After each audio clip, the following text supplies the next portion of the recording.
دا لور خور چې واده شي که هر څومره دا مالدار کور کې وي او د خاونې کور ډک ولې نه خو دا وره ته ګوري وي زما به چېرته رور راشي زما به تپوس وکړي زما به پلار راشي په دې دروازه زما به تپوس وکړي دا د رمضان میاشت خور وی زما رور به کله په دې دروازه راننوځي د خاون کور کې به دنیا ساماني خو چې رورې راشي او یا دا یو اچار ډبه وله راوړي هغه هر څه ته یاد یو هغه د هیر یو هغه د اچار ډبه تاویږي ده دا ماله رور راوړې ده دا ماله پلار راوړې ده دا ماله رور راوړې دا زما پلار راوړې امام الانبیا چې به بیبي فاطمه رضی الله تعالی عنها رخکاره شوله پا بسید مرحبا مرحبا ای لوري په خیر آلی ای لوري په خیر آلی ای لوري په خیر آلی مونږ د دې غور کړی دی د دې تورسرو غور مونږ کړی دی د دې تپوس هم دې روجه کې کړی دی ځان سره غریب برابر کې دا د غریبانانو اختر نه دی دا د دې کونډو اختر نه دی دا صرف د هغې ښځو اختر دی چې خاوندانې دي چې دا خاوندانې نشته د هغې اختر نشته هغه کونډه د اختر په شپه وی خدایا چې اختر دې راوستو نو ما نه دې خاون ولې اغستو چې تا اختر راوست ما نه دې ولې خاون اغست دا ستا په ګاونډ کې دا کونډه ټوله شپه الله ته وجاړي او تا سار ځان له 3 جوړي کړي او د اختر مانځه نه راشي د اختر مونډې ته وایي دا وخت کې به څوک وچی د دې جړه احساس به د چا سره خدایا نو عمر فاروق رضی الله تعالی عنه یو مثل را کې خدایا چې خلق اونه جاړي دا وخت کې چاته توی کې اسره شته د چا چرته لاړ شو چاته پر یاد وکړو دا عمر فاروق رضی الله تعالی عنه چراغ او د شپې ګرځېدو یو کور کې د ماشومانو د ښځې جړا واورېدله لاړ بیت المال ته سامان ولرو سامان حواله کو بیا دسی بار ناست ولا می وی ما ورته وی چې زونه وی چې نه نزولا وی دسی اوتر ناس چې ماشومانو خوراکو کو لبی شروع کړي خندلی شروع کړي ما ته وی چې راځه چې زو را روان شو اورته تاسو وختي ولې نه راتله ما ته وی چې ما د دې ماشومانو جړه لیدلې و که قیامت کې رب العالمین وی چې عمره رضی الله تعالی عنه ته خلیفه وی او ستا په دور حکومت کې ماشومانو جړلی او د لوګې د لاس زبوام چې الله هغې پورې ورته ناسم چې د څو پورې هغې ماشومانو خندلي نه والله جړی وکړله او الله عمر ال پریخي دي چې وی خندول عمر ال پریخي دي چې وی خندول دا کلي کې غریبانان هغه جاړي د هغې اختر له کپړې نشته د اختر په ورځې خوراک نشته او مونږه ای د مزو چرچو ځان له 3 جوړې او 4 جوړې بچوله څوک چې د یتیم په سر داسې لاس کې دي روپۍ ولا لا نه ده ورکړې صرف لاس یې پکې خود خالص د الله د رضا دپاره چې څومره ویښته د دې د لاس لاندې رالل دومره نیکۍ ورله الله ولیکلې هغه ور به نه کوي یوازې به منځونه کوي یوازې به تراویح کوي ستا چې دا خورلنې واده دي تا د دې تپوس کړی تا د خور تپوس کړی تا د مور تپوس کړی تا د رور تپوس کړی تا د رشتہ دار تپوس کړی دی الله به ورله ډېر ښایسته اجر ورکي چې کله بنده الله له قرض ورکي چې کله دا آیات مبارکه را نازل شو چې په تاسو کې څوک دی هغه کس چې الله له قرضه ورکي نو الله به ورله دوچن ورکي عبداللہ ابن مسعود رضی اللہ تعالی عنہ فرمائی یو صحابی دے ابو الدحداح نومے دے ابو الدحداح رضی اللہ تعالی عنہ راغ نبی کریم صلی اللہ علیہ وسلم توئی اللہ زمونگ نا قرض غواڑی اللہ زمونگ نا قرض غواڑی نبی کریم صلی اللہ علیہ وسلم ورطو افرمائل وی اللہ تا دا قرض حاجت نشت دے اللہ خو بے پروازات تے اللہ تا دا قرض حاجت نشت دے خو اللہ وی چی دی زما پنم ورکی نزب ورلا پا بدل کے جنت ورکم دا اللہ مونگ دا پاروی چی دی زما پنم ورکی نزب ورتا جنت ورکم وی خا اللہ دی سوائی وی آو وی دا اللہ حبیب تا تا علم دے چی زد 2 باغون مالکم زما پا ملکیت کی 2 باغون دی دا الله حبیب ما دواړه د الله په لار کې خرچ کړل. نبی کریم صلی الله علیه وسلم ورته فرمای نه دسی بنه کې دا یو باغ به د الله په لار کې خرچ کی او دا یو به د خپلو بچو د نفقې دپاره باقي پرېږدي. دا به په خپل اهل و عیال خرچ کوي او دا یو به صدقه کی. هغه وی ټیک ده د الله حبیبه وی کم باغ چې مشتمل دی په 600 کجورو باندې 600 ډکي پکې ولاړو د کجورو د الله حبیبه اق 600 ډکو والا باغ چې 600 کجوري پکې ولاړې دی هغه مې ورک چې کور ته راغې نو خپلې بیبي ته وایي وی ما هغه باغ ورکو چې کم کې 600 کجوري ولاړې وي. بیبي ورته وایي مبارک شه ډېره ښکلې سودا دې وکړه ډېره ښکلې سودا ده دا خو زمونږ د آخرت سودا ده. وی صحابي چې راغی نبی کریم صلی الله علیه وسلم وفرمایل چې ابو الدحداح رضی الله تعالی عنہ رب العالمین په جنت کې ډېرې میوهدارې ونې ورکړلې او ډېر پاخه پاخه محلونه ورله الله ورکړل.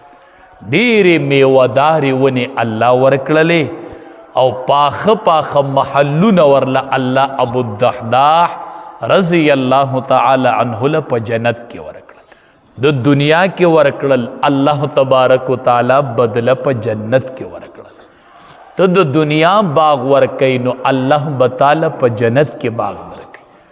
نبی کریم صلی الله علیه وسلم فرمای داو مرزاکم بالصدقه د خپلو مرضیانو علاج وکئ په صدقې سره د خپلو مرضیانو علاج وکئ په صدقې سره. علاج سنت ته دا سنت طریقه د مریض لبه علاج کوي ډاکټري دوايي به کوي حکیمي دوايي به کوي خود دې سره صدقه ورکوه اکثر مریض د صدقې په وجه کیږي. نبی علیہ السلام فرمای داو مرزاکم بالصدقه د خپلو مریضانو علاج کوي په صدقې سره. امام بخاری رحمت الله علیه لیکلی دی وی عبد الله ابن مبارک رحمت الله علیه له یو کس راغی ورته وی چې حضرت د 9 کالو نه مې په دې زنګون کې زخم دی 9 کاله وشول او هغه زخم نه وینه زی او هغه زخم نه خکېږي 9 کاله مې وشول. وی عبد الله ابن مبارک رحمت الله علیه ورته فرمایل چې زما رای دا ده چې ته یو کوی وباسه د اوبو نو چې د هغې کویي نه اوبه شروع شي که نه نو الله به ستا د زنګون نه وینه ودرئ چې د هغې زنګون نه د هغه چې ته کویې وباسې او د هغې نه اوبه چالو شي او خلقو ته نپه شروع شي نو الله به ستا د زنګون نه دا وینه ودرئ او دقه شانتې وشول چې هغه کویې وکنستو او د هغې نه اوبه جاري شوې نو دلته د ده د زنګون نه وینه ودرېدله. داو مرزاکم بالصدقه د خپلو مرضیانو علاج کوئ په صدقې سره د خپلو مرضیانو علاج کوئ په صدقې سره. معمولی صدقه ورکوئ لږه صدقه ورکوئ خو په دې سره الله ډیر برکات او ډیر خیرونه را نازلي.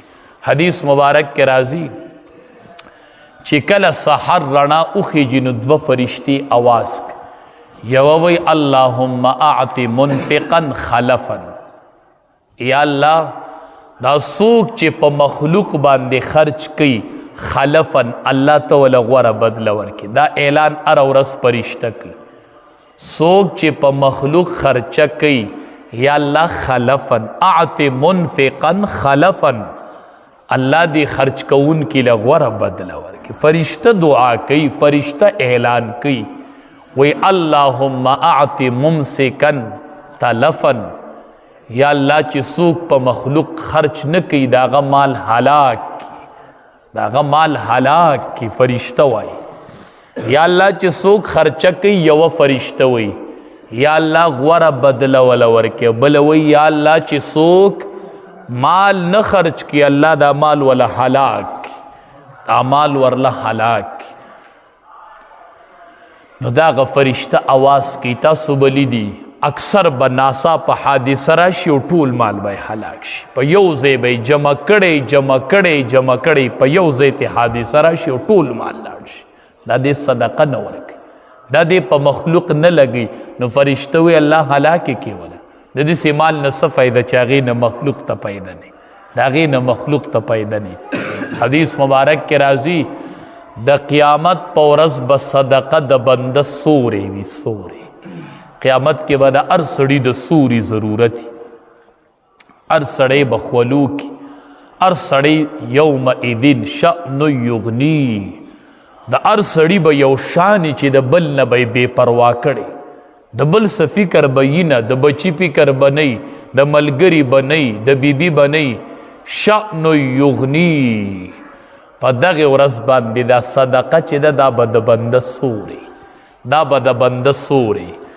مونږ خیال نه دی کړی، مونږ چې صدقه ورکو نو مونږ سړي ته ګورو، د ته وګوره یاره دی د صدقې قابل دی، ورکم که ور نه کم، یاره په دې ځای کې به خرچ کول ښه که ښه به نه وي، په دې کې به ښه که به ښه نه وي.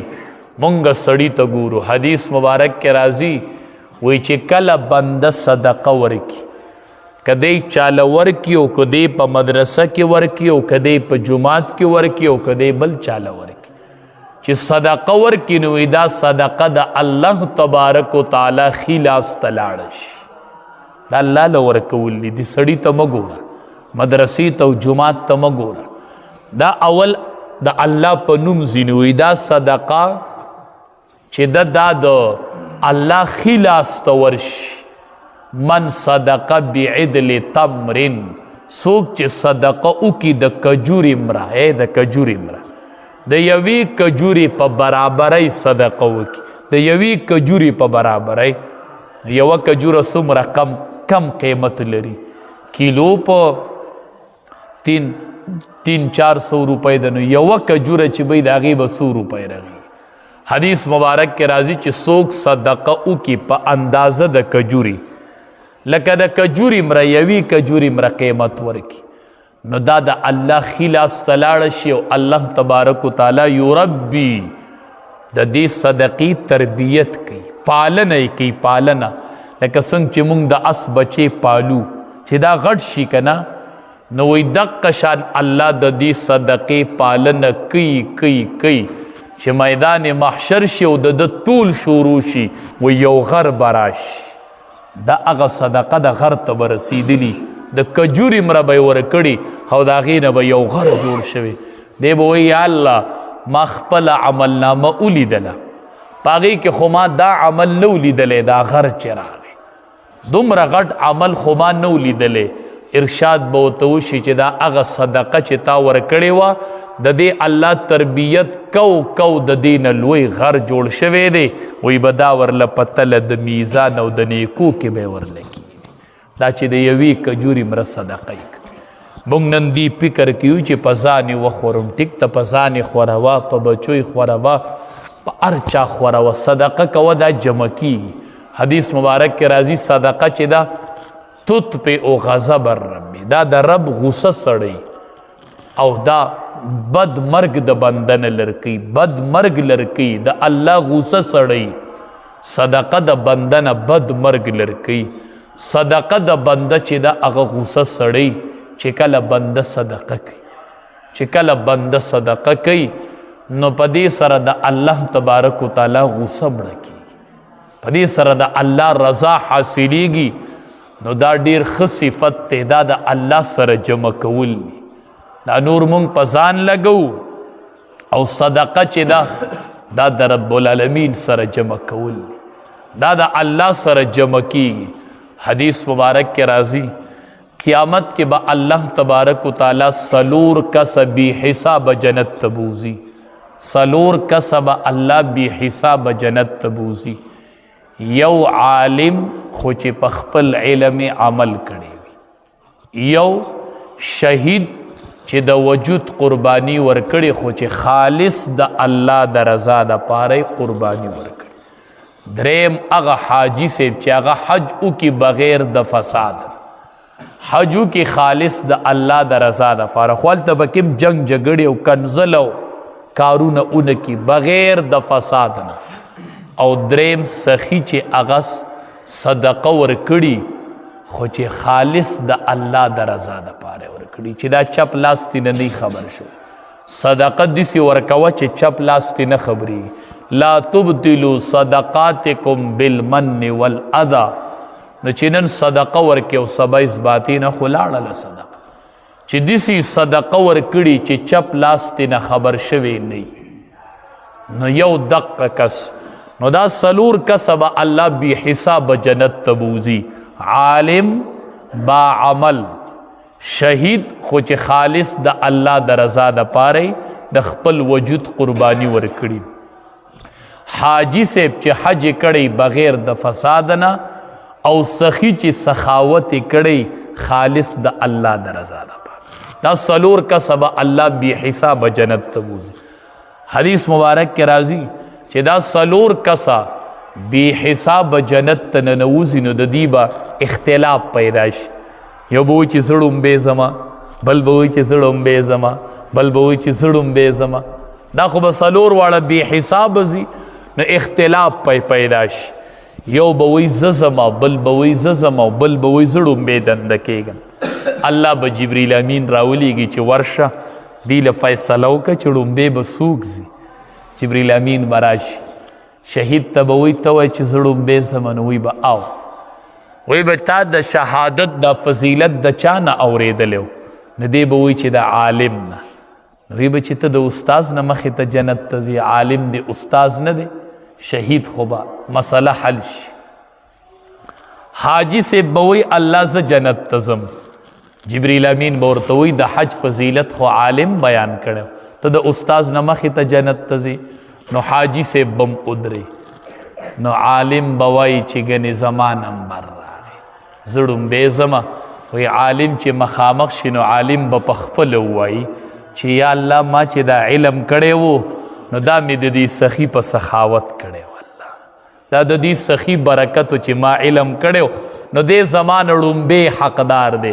آواز به وشي چې دا سخي د عالم نه مخکې کوي او عالم ترې وروسته کوي.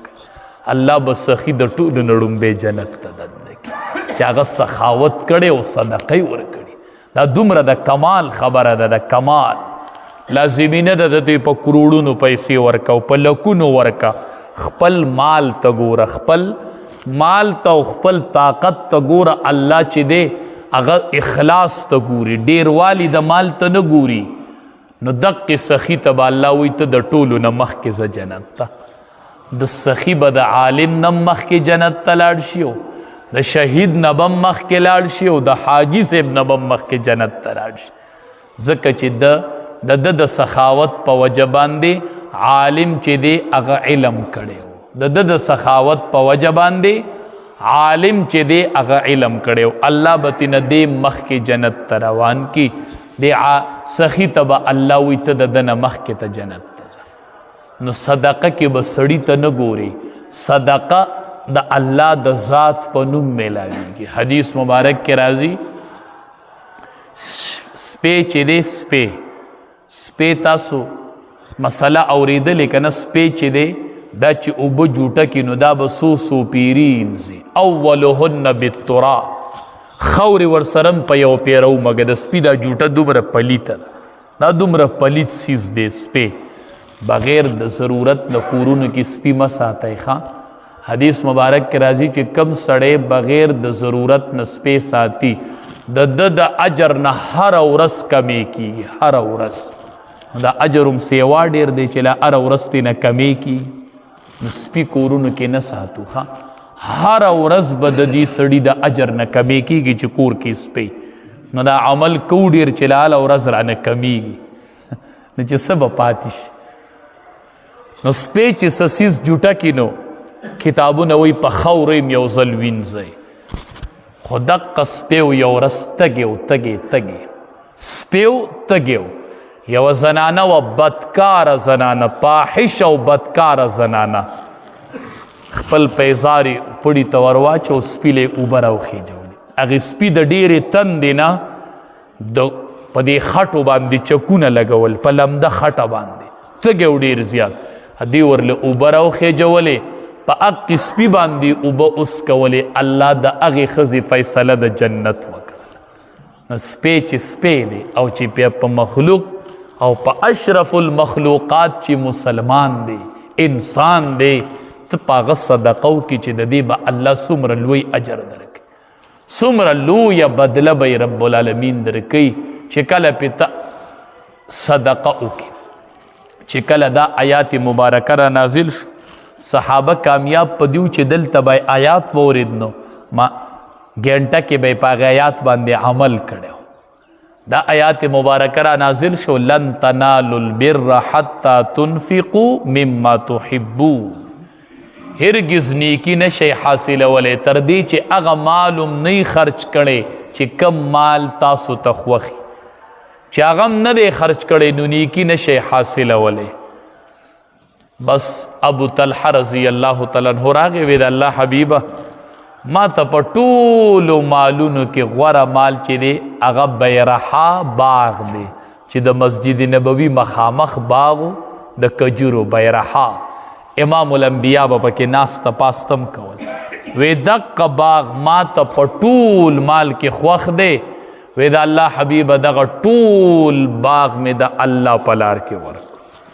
نبی کریم صلی الله علیه وسلم ورته فرمایل وی دا په خپل اهل و عیال په رشته دارانو باندې ولګوه هغه یې په خپلو تره زامنو باندې تقسیم کړو. وی چې کله یې باغ ورکه نو نبی کریم صلی الله علیه وسلم فرمایل بخ بخ بخ. دا د خوشحالۍ هغه کلمه ده. مونږ چې څوک لوی کارو کې نو مونږ وایو ډېر ښه ډېر ښه ډېر الله ډېر الله. امام الانبیاء ورته وی بخ بخ بخ ډېر ښه ډېر ښه ډېر ښه.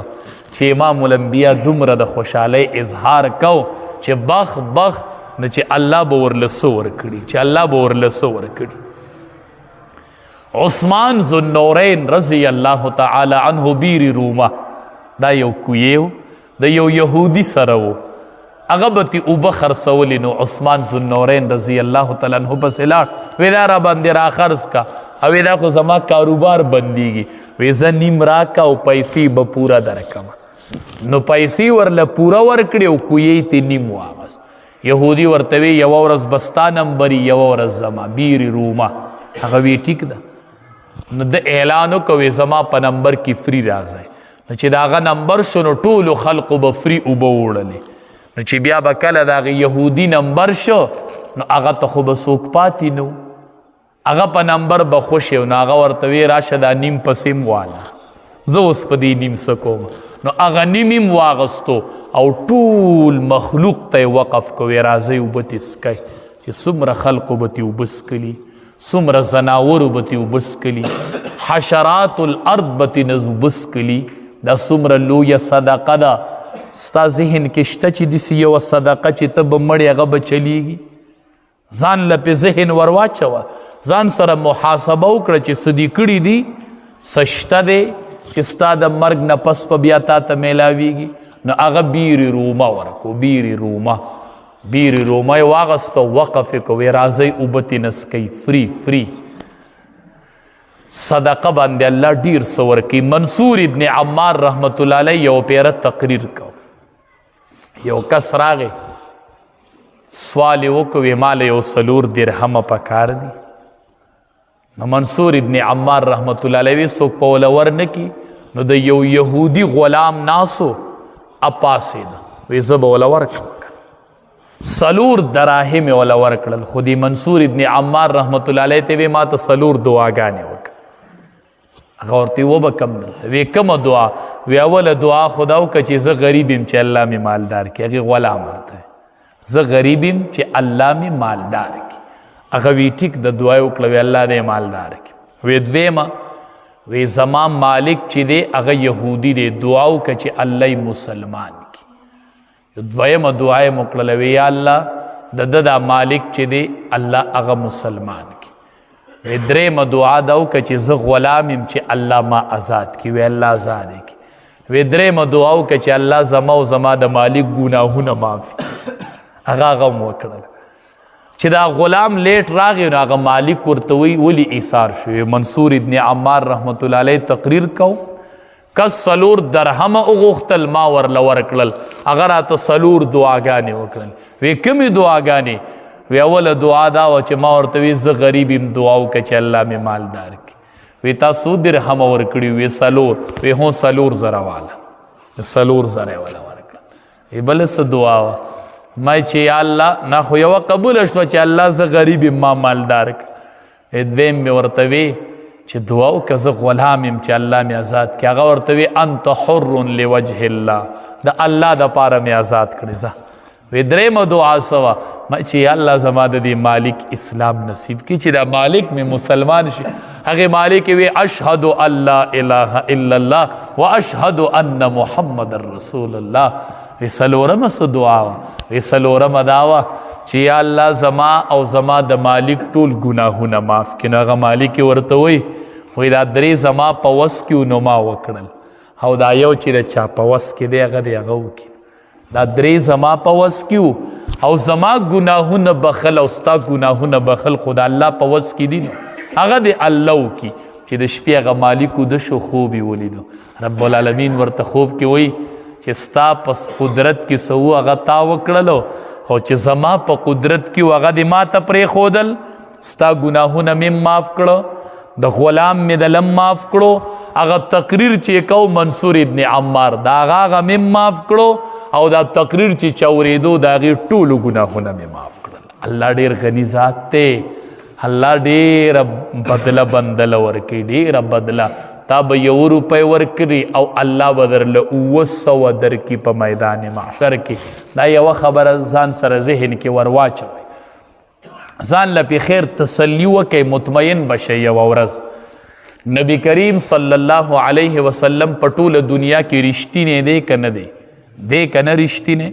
د ټولې دنیا رښتینی چې موږ راغونډ کړو د امام الانبیا یوې خبرې ته نه رسي. او نبی علیه السلام صحابو ته وایي زه په 100 خبرو قسم خورم، زه پې قسم خورم، قسم چې دا داسې مضبوطې دي.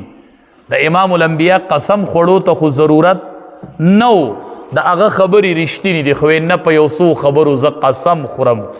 یو په دې خبره قسم خورمه چې کم سړی صدقه ورکوي د ده به مال نه کمیږي، دا به سیوا کېږي. وي زه پې قسم خورم.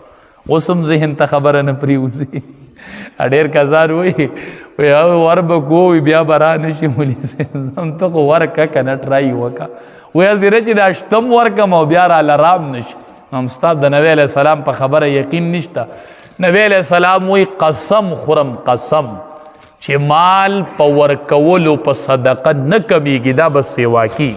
زه قسم خورم. او د کم سړي سره چې یو تن ظلم وکړي او دی معاف کی، زه قسم خورم چې الله به د مرتبه اوچتوي.